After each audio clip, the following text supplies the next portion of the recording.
Assalamualaikum dan salam sejahtera. Bak kata pepatah, tak kenal maka tak cinta. Jadi izinkan saya memperkenalkan diri. Nama saya Nurul Syuhada binti Azmi.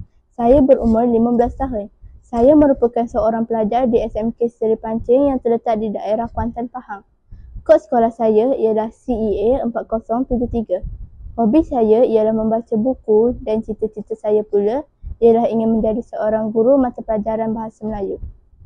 Dalam video ini, saya merasa amat teruja untuk berkongsi tentang sebuah buku yang bertajuk Darah yang Tumpah yang ditulis oleh Osman Dul dan dicetak oleh Percetakan Dewan Bahasa dan Pusaka Buku.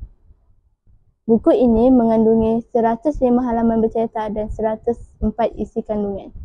Darah yang Tumpah adalah sebuah novel yang menggali konflik dalam masyarakat yang terbelah antara nilai tradisional dan perubahan moden. Buku ini menceritakan tentang perjuangan seorang individu yang terperangkap dalam pelbagai dilema sosial dan peribadi serta mencabar pembaca untuk merenung tentang kesan tindakan mereka terhadap masyarakat dan orang lain. Buku ini juga menekankan perjuangan watak utama dalam prinsip dan mempertahankan keluarga mereka. Melalui pengorbanan yang besar, kita dapat melihat betapa kuatnya ikatan keluarga dan bagaimana mereka berusaha untuk bertahan dalam keadaan yang sukar. Seiring dalam perjalanan cerita, pembaca akan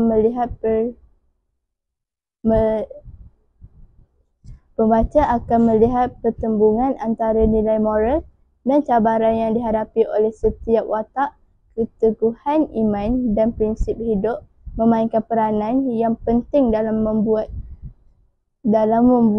keputusan yang bijak, meskipun kadangkala ia datang dengan pengorbanan yang besar.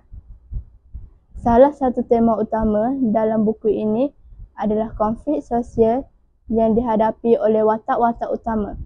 Mereka berdepan dengan masalah-masalah seperti ketidakadilan, kemiskinan dan perjuangan untuk menegakkan kebenaran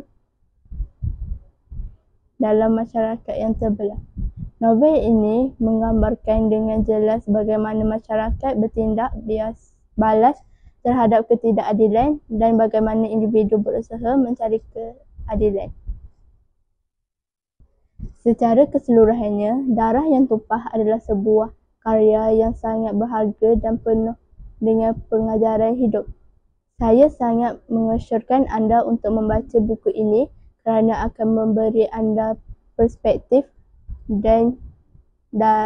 perspektif baru tentang kehidupan dan perjuangan yang tidak pernah berakhir. Terima kasih kerana mendengarkan bicara saya. Semoga kita semua dapat mengambil iktibar dan pengajaran daripada novel ini. Saya akhiri ucapan saya dengan wabillahi taufiq wal hidayah. Assalamualaikum warahmatullahi wabarakatuh.